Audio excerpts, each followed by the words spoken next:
জাতীয় মহাকাশ দিবস পালন করা হয় ২৩শে অগস্ট।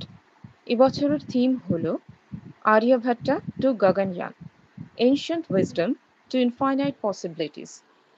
ওমান উপসাগরে সাস্টেইনেবল পাওয়ার 1404 নামে মিসাইল ড্রিল অনুষ্ঠিত করল Iran.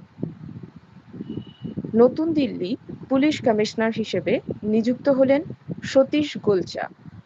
Commonwealth weightlifting championship, Asian aquatics championship এবং এএফসি আন্ডার-17 এশিয়ান কাপ কোয়ালিফায়ার্স হোস্ট করবে আহমেদাবাদ। ইসরো গগনয়ান মিশনের প্রথম টেস্ট ফ্লাইট অনুষ্ঠিত হবে ডিসেম্বর 2025-এ। সম্প্রতি 65 বছর বয়সে মারা গেলেন পাঞ্জাবের কমেডিয়ান যশবিন্দর ভাল্লা।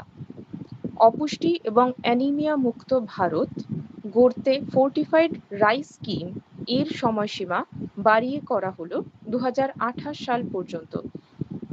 কেরালা রাজ্য হল ভারতের প্রথম সম্পূর্ণ ডিজিটাল স্বাক্ষর রাজ্য।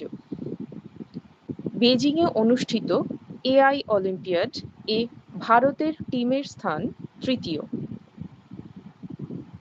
সম্প্রতি ভিসা সহজতর করতে নুসুক উমরাহ নামের ডিজিটাল প্ল্যাটফর্ম লঞ্চ করল সৌদি আরব।